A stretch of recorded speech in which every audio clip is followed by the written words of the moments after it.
Hi, everyone, and welcome back to the Mind Movement Health podcast. I have a very special guest on the show today. Melissa, welcome to the podcast. Thanks for having me.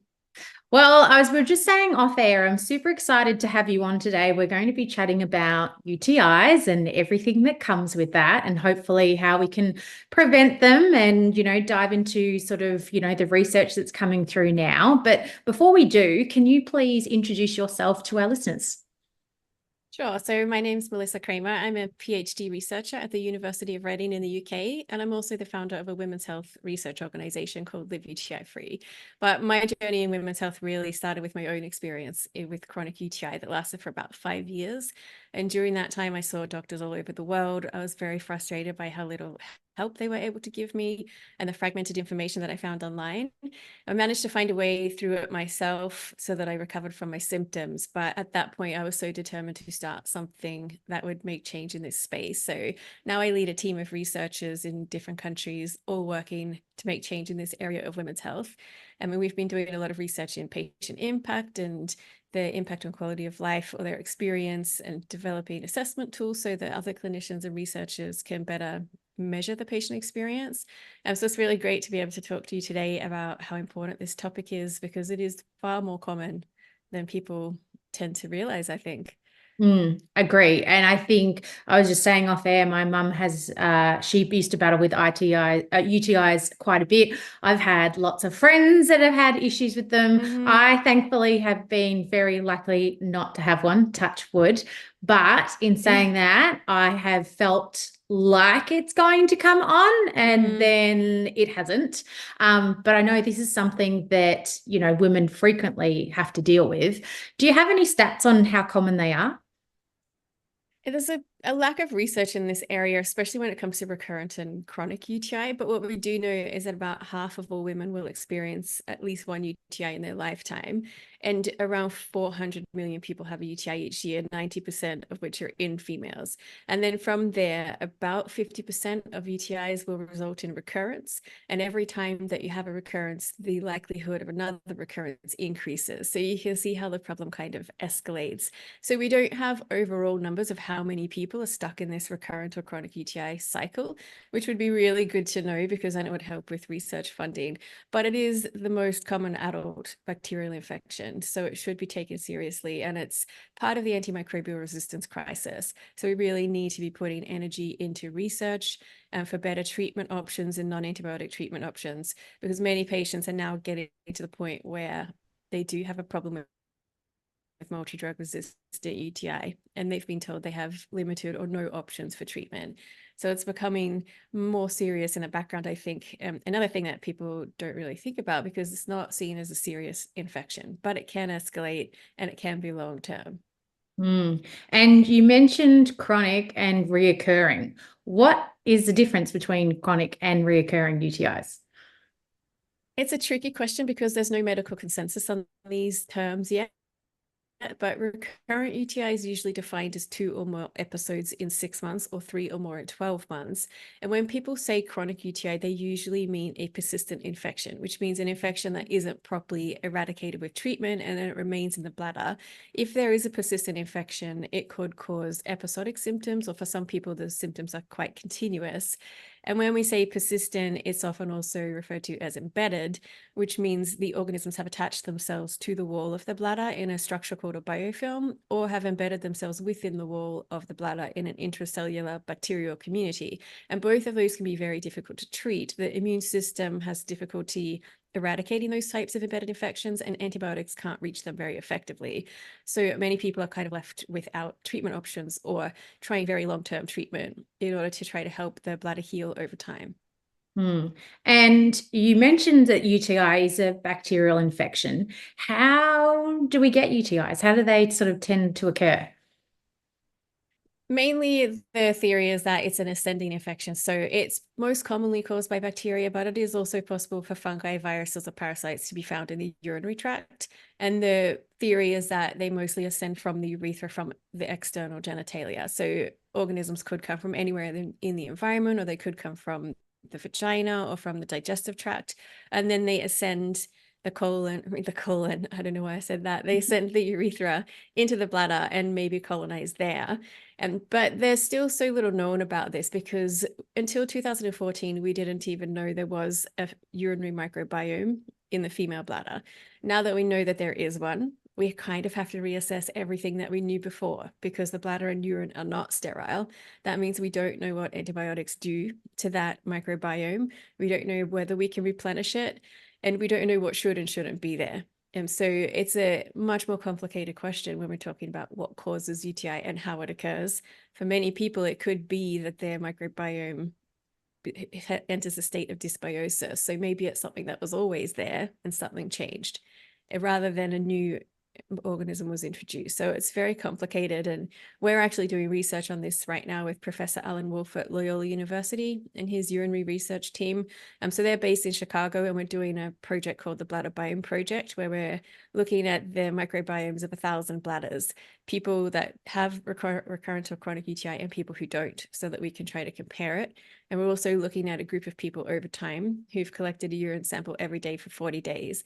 And we're hoping that the data from this study will really help us gain a better understanding of what that microbiome should look like and how it changes in people with symptoms. That's fascinating because, if you think like even the gut microbiome wasn't really sort of known about and studied to more recently. And then, thinking about that, progressing now to this as well, it's pretty fascinating. And it's a whole sort of, as you said, an area of research that if it's only been sort of discovered in 2014, it's quite relatively new. It's so recent. The bladder wasn't included in the Human Microbiome Project, so it's kind of missing that piece. We do know that there's an interconnection between the bladder microbiome and the vaginal microbiome. You'll often see the same organisms in both places, so they seem to be connected, but how they influence each other is not yet understood either.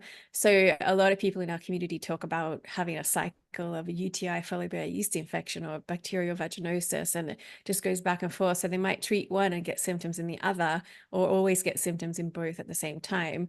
So effective treatment might involve treating both at the same time, or maybe overall systemic treatment. We just don't really know how these things, like the interplay between them and how they might affect treatment success. And you were saying before the stats are mainly women in comparison to men. I mean, women have a higher incidence of UTIs. Do we know the reason behind that?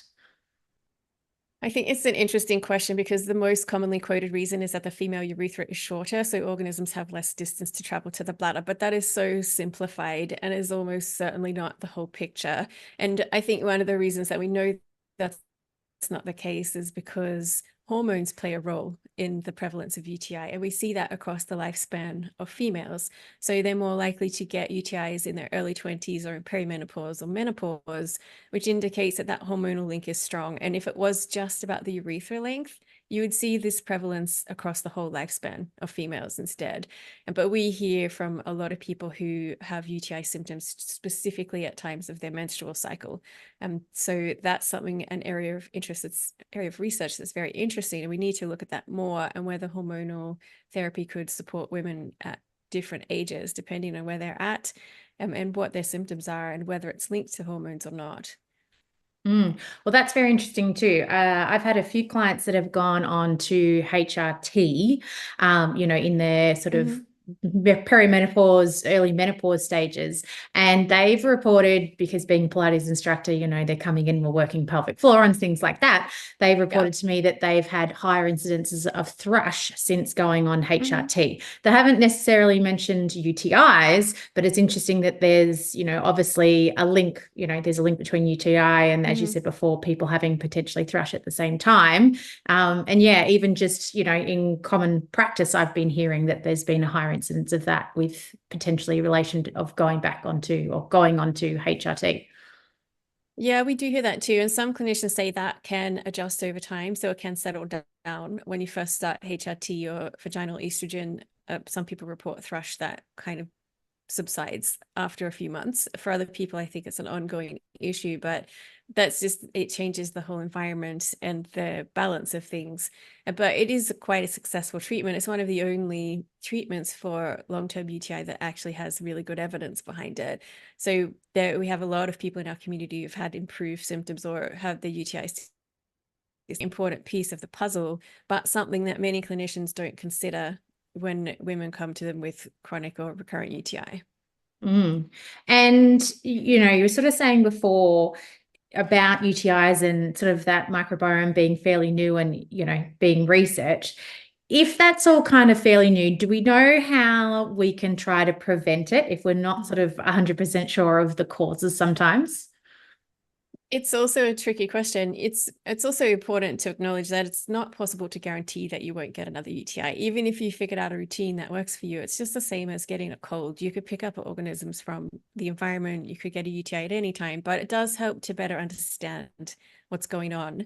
And some people say that making lifestyle changes has helped. This was also the case for me. So dietary changes or taking a look at hormones to see if there's something going on there, and to consider lifestyle in general. It's unlikely that some of the really basic things that you hear, like wipe from front to back or wear cotton underwear, will break this cycle. Most people in this position have tried that. They're peeing after sex. Some of them are showering before and after sex.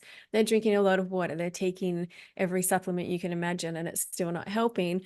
But for some people, they do find a way to manage it. So they might find a supplement routine that really keeps their symptoms at bay. Or they use that at times of stress, like when they're traveling, or they'll just use it after sex. Some people are on prophylactic antibiotics because that's the way they find that they can keep their symptoms down. They might use it a daily low dose or just after sex. The most important thing is that it's different for everybody. There's no single approach that will work for everybody, and there are often underlying conditions that contribute to these symptoms. So it's really important to find a clinician who can help you investigate further, because you might be able to find something that is causing this greater systemic problem and then find a way forward with your symptoms. For me, that was definitely the case. It was a much more overall health journey that I was on, and specifically my bladder. Well, I think it's really interesting that you bring up just, those sort of healthy habits and lifestyle changes, because, I mean, we know that there's a gut-brain axis. So who's to say that there's not a gut, bladder axis potentially happening there? A lot of our hormones are made in the gut. So therefore, it just makes sense that if you are looking after your gut health, then you're probably going to have better bladder health potentially as well. Yeah, a lot of people with chronic or recurrent UTI have been on antibiotics on and off for years as well, which means their gut health has most likely been affected, and probably their vaginal health too.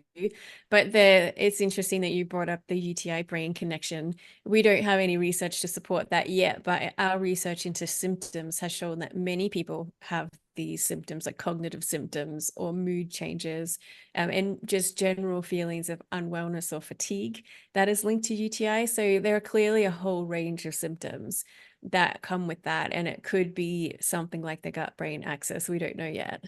And if somebody's sort of listening in going, oh my goodness, yes, I have UTIs and I get put on an antibiotic, each time it happens, and sometimes it helps, but maybe it doesn't, where should they sort of start to think, of the other things that they can do? I think it's really helpful to educate yourself if you can on the topic. There's a lot of science around this, what could be contributing to the problem. And some people, including myself, find that by doing research and considering other aspects of health, they might find a way to be more comfortable at the very least. But the most important thing is to find a clinician who can help. And there aren't that many who have an interest in chronic and recurrent UTI. We do maintain a network of clinicians, and we share that information per region if people reach out to our team.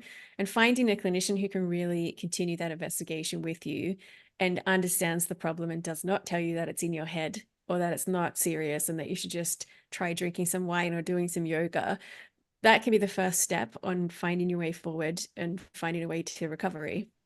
And I know we were saying off air, I said there's been a few times where my mum ended up in hospital with a UTI. And at one point, she was so delirious. She didn't know who she was, where she was, what was going on. I was quite young. Well, not young, but, probably not up to date. This was like 15 years ago, and didn't really know what was going on. And she had a very swollen abdomen, and she obviously hadn't been to the toilet because she couldn't go to the toilet. And when she'd been admitted to hospital, we had said she'd had a UTI, she'd been on antibiotics. They still didn't pick anything up. I think she was in hospital for about 12 hours or more before someone finally drained her bladder for her. And there was over 2 liters of, fluid that came out. And she was, it was like immediate relief for her after that and helped to already settle symptoms. But, these sort of stories, I'm sure they're more common, than we think they potentially can be. And they can be really serious. So if somebody is like, how do I know whether or not I've got a UTI or not, or whether it's something else? Is there any sort of signs and symptoms that really make it clear that it's a UTI? Yeah, we've done some research into this ourselves because we developed a patient-reported outcome measure for UTI symptoms, and we interviewed dozens of patients, but then we had hundreds of them do a survey with us, and we spoke with a panel of expert clinicians. And I have a list of the symptoms that came up as the most common. So we have a need to urinate more frequently or urgently than normal, feeling as though you need to urinate despite having just urinated, unusual or unpleasant smell in the urine, cloudy urine or debris or particles floating in the urine. But then there's some pain symptoms that come with this too. So pain or burning when urinating or after urinating, pain or discomfort in your lower back or side, and pain or discomfort radiating down the legs. And that one is something that people find surprising too, because you have sometimes this referred pain symptoms in other places in the body. So while those ones that I mentioned are the most common symptoms, we've also heard from people who have tingling in their feet or cold hands or facial twitches, and then overall fatigue or sweats and chills. So there's such a range of experience when it comes to symptoms. So whatever your experience of UTI, there's probably someone else out there who has also experienced that, as weird as it may seem. But there are those core symptoms that can point to a UTI. But the other thing you mentioned is being in hospital for 12 hours and not getting a diagnosis. Sometimes the problem is the testing, because the standard tests that we use for UTI are pretty inaccurate, and that has been proven many times at this point.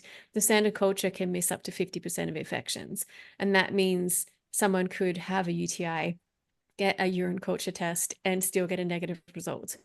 And that often means they end up with no treatment or they're misdiagnosed. And this is a huge problem. And it's one of the big contributors to the escalating problem of chronic and recurrent UTI and why so many people are in this situation. The testing is just not fit for purpose.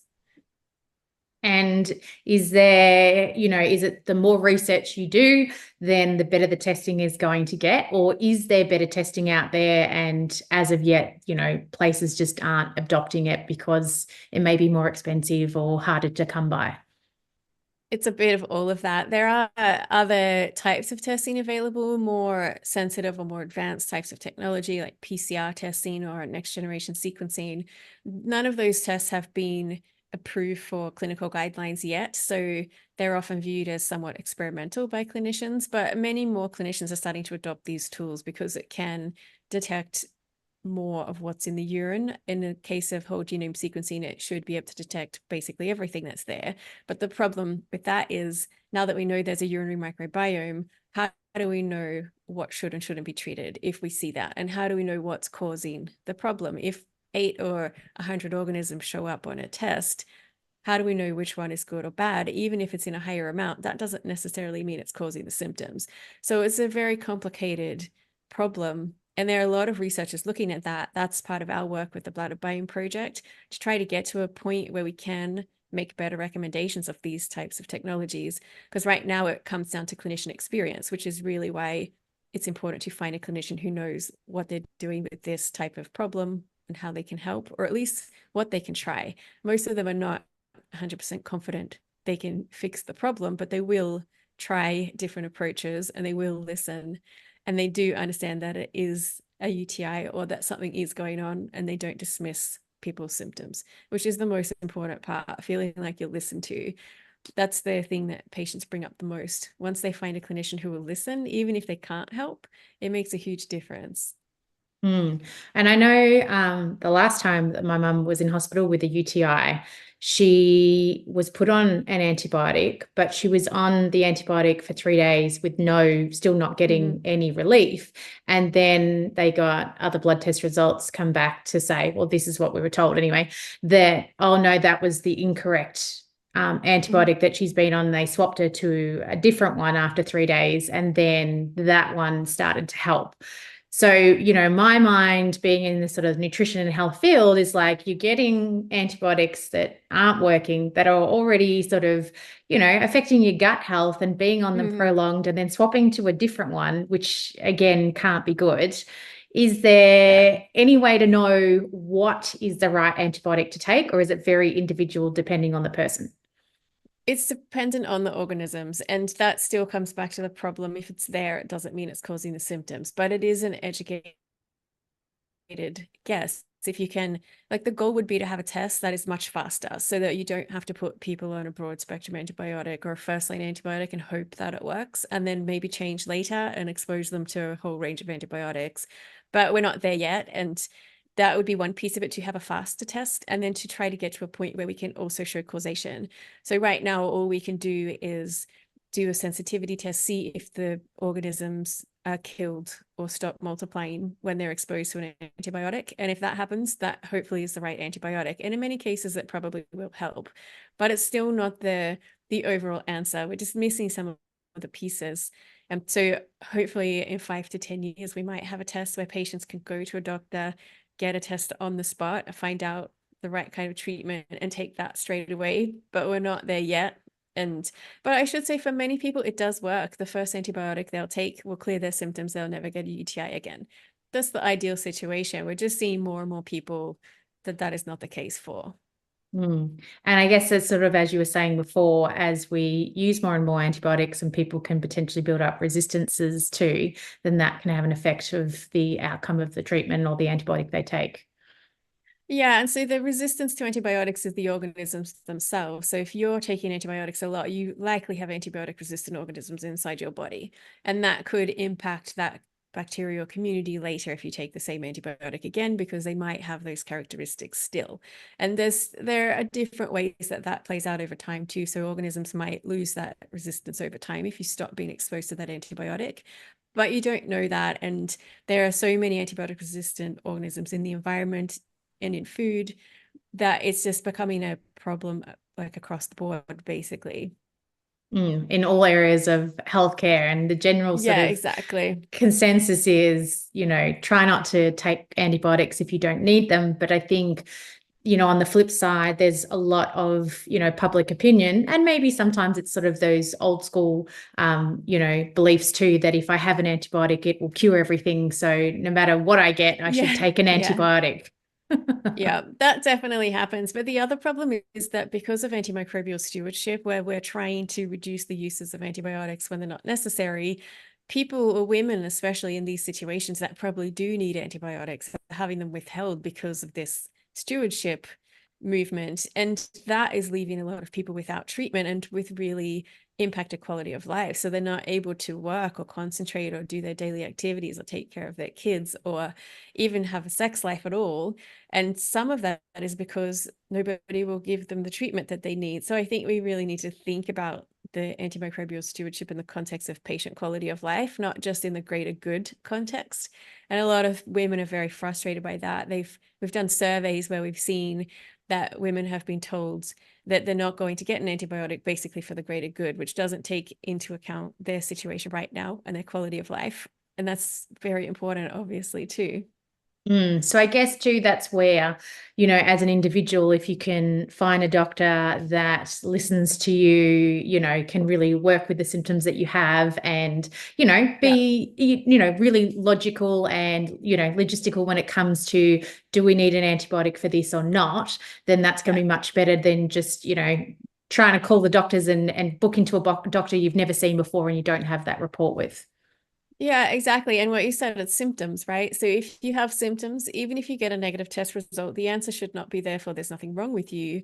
If anything, the answer is whatever I tested for is not the thing wrong with you, but there's still something going on because you have symptoms. But we often see this situation play out where a UTI test will come back negative and that person is just sent home with no further investigation, despite the symptoms they showed up with. I find that illogical. And of course, we should be looking to see what causes that pain or what's causing those urinary symptoms. But it just doesn't happen a lot. So it really does come down to finding a clinician who will listen to symptoms and put them at the center and then try to figure out what's causing them, rather than doing one or two tests and deciding that you're fine and that you need to go on antidepressants, which often happens in this space too. There's somehow the patient's imagination that this is happening because of a negative test result. It's funny you mentioned that, because we were just talking about that in class today, but talking about thyroid, and someone had thyroid issues, and then it cleared up, and they said, well, the test is negative, so your thyroid's fine. And they said, well, but I have all these symptoms now. And they said, oh, well, you could go on an antidepressant. So exactly what you just said. It seems to be the answer to everything now. And it's just, but it's like a chicken egg situation. So we've seen that UTI does cause anxiety and depression, but a lot of clinicians seem to look at it the other way around. Like, they're assuming that anxiety or depression is causing the symptoms. But of course, you're going to be anxious if you have these types of symptoms frequently. And of course, it might make you depressed if it's impacting your quality of life. So I think we have to really keep those symptoms, the physical symptoms and mental health symptoms, everything around UTI, more at the center of the conversation, and try to help people with their quality of life in one way or another. And, one of my takeaways, I guess, from this conversation is that there's almost kind of layers in this, in the sense that, you can start yourself at home by making sure that you've got really good healthy habits, that you're eating a great diet, focusing on that gut health, lowering stress, doing all those types of things. And then making sure that the next layer, that if it does happen, that you have an idea of what the symptoms may be, so you can communicate that clearly with your doctor. And then finally having a good relationship with a doctor, so that they can identify and do the tests, and if you need antibiotics or you need treatment, then they can apply that as they need. Yeah, it's a really good point. It can help to also prepare for an appointment by writing down the history of your symptoms, when things happened, any treatments that you've already tried, so that a clinician can see the pattern, or just discuss more deeply what has been going on with you, so that they have a better picture. And it's often you only get 5 minutes with a doctor, so it can really help to show up with the actual document of what has happened, and a structure of what you want to say and the questions that you want answered. Otherwise, people often leave appointments feeling like they haven't achieved their goals. And it's really difficult in this space. Often you'll have to see multiple doctors before you find one that really listens in the way that you want them to. So that in itself is a fatiguing journey. And we see that a lot. I've been through that too. I've seen dozens of doctors who have said the same thing. And it's hard to just keep on seeing more and more doctors.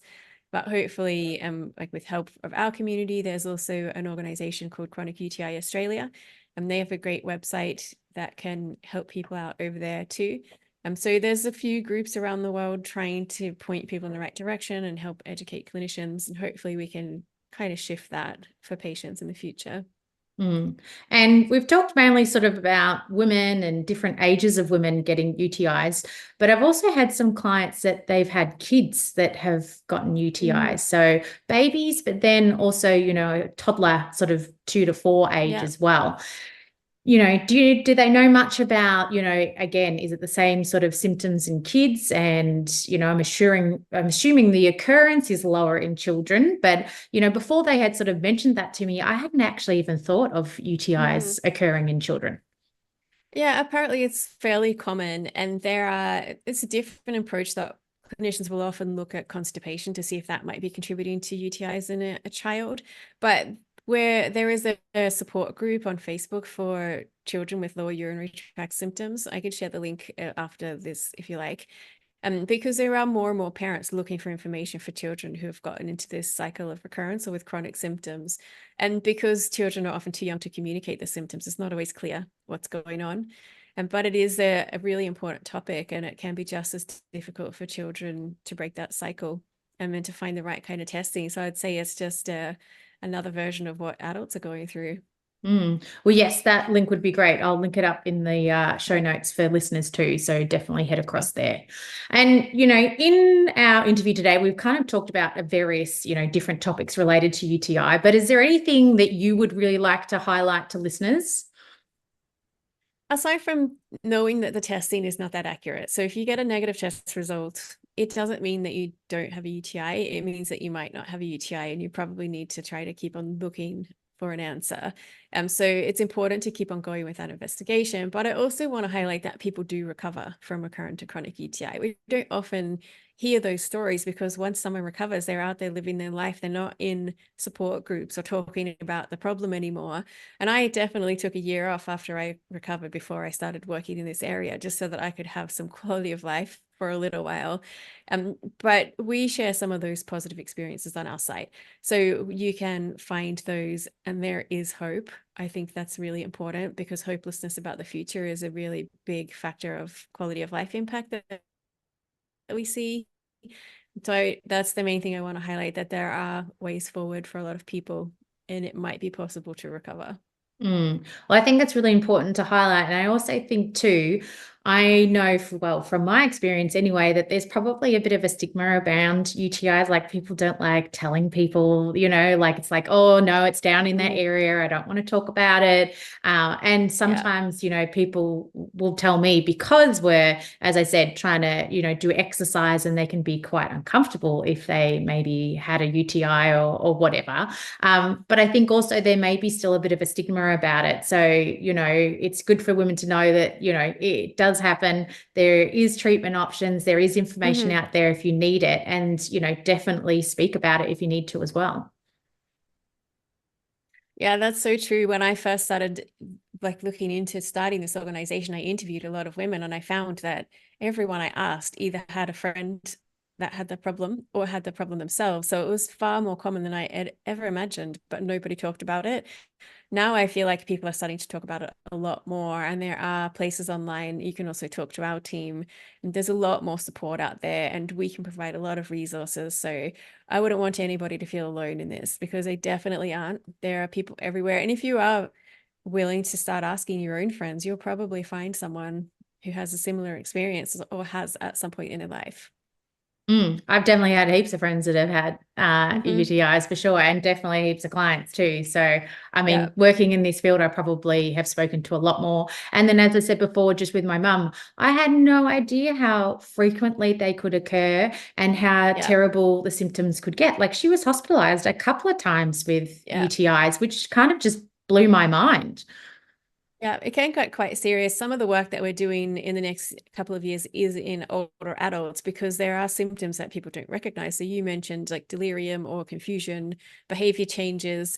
Those can be symptoms of UTI and they may be attributed to dementia. So it's a really important area of research. We're hoping to develop an assessment tool that can be used by a proxy, so a carer or a family member, to try to document any changes like that, and which might help with diagnosis and hopefully make the quality of life for older people better as well.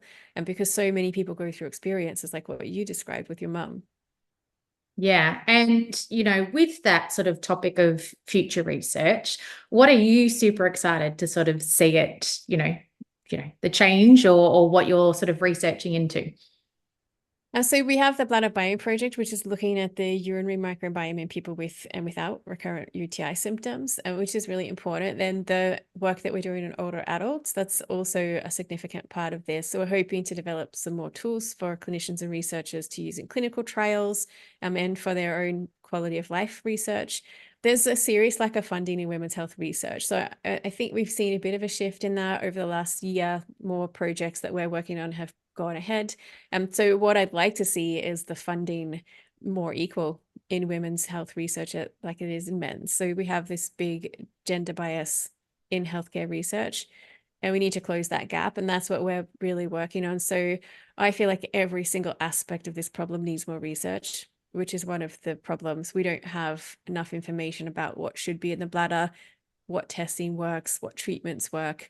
And so we just have many, many pieces to figure out still. Well, I was going to ask, where does the majority of the funding sort of come from? Do you guys have to sort of find people yourselves, or are there certain organizations that tend to always be able to donate and contribute?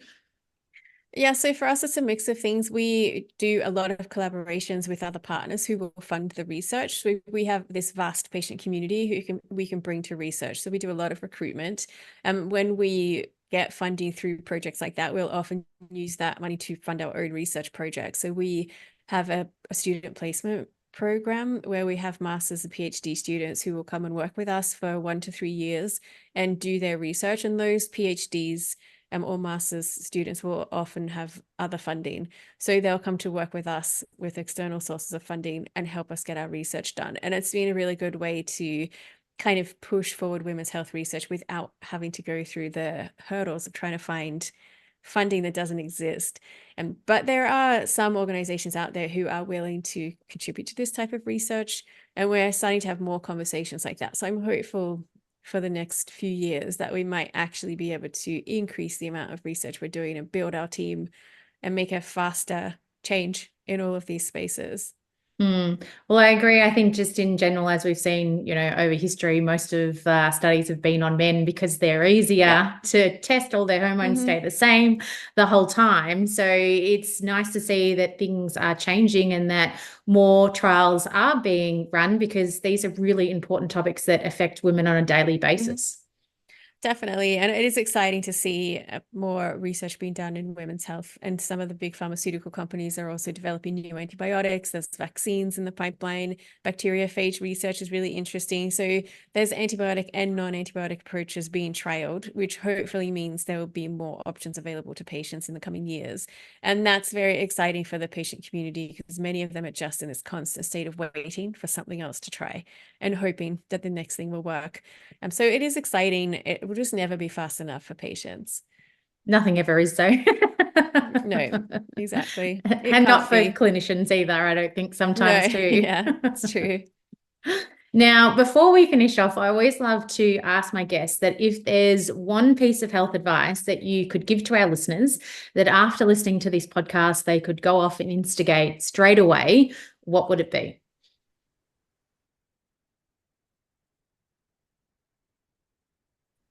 I would say that that's what their experience is. If they have symptoms and they know something is wrong, they should not let someone gaslight them into thinking differently. But the most important thing there then is to go and educate yourself if you can, because it's really important. Although you should be able to rely on a clinician to help you on the journey, that responsibility often falls to patients when they have a chronic illness. And you need to know whether a clinician is telling you something that is based on current science or not. So it really helps to educate yourself first. That way you'll be able to tell whether you're comfortable working with a clinician or not, and not have to just rely on what they're telling you, which is very difficult. And it's not something that patients should have to do, like I said, but I really think that's an important piece if you have the capacity to do that. And I think that's great advice, even for, like someone like me with my mum. If you've got older parents and they're starting to experience, certain symptoms or, illnesses, they're not always capable of being their own advocate, and you then become the advocate for them. So sometimes it may fall on you to do that education, but if you do it, you've got so much more knowledge to step in there and be able to have those conversations with the clinicians or the doctors. Yeah, that's exactly it. You either need to advocate for yourself, or you might need to advocate for someone else. If it's your child or an older adult in your life, that's the thing. Advocacy is so important. And we try to do that on behalf of patients, but it is often the case that you just have to be the person that is empowered to make the decisions and to change course if necessary. Agree. Well, thank you so much for coming on the podcast today. Where can our listeners reach out and connect with you and find out more about your work? So we have a YouTube channel, which is Live UTI Free, where we interview experts, clinicians, and researchers in the space with new information to try to help people access it as soon as possible. We have our website, which has a lot of resources on it. That's liveutifree.com. And we also have Instagram and Facebook. And for people who'd like information about clinicians or just have questions, we're always happy to help. And it's best if they send us an email to team@liveutifree.com. Amazing. Well, I'll link that all up in the show notes too. So listeners, definitely head across there to find out all about those links and check them out. But thank you so much for coming on the podcast today, Melissa. As I said at the start of this interview, I think this is a really important topic, and just getting this information out there to as many women and men, as well, that may need it, is super important. Yeah, thanks so much for highlighting the issue and helping to raise awareness about it.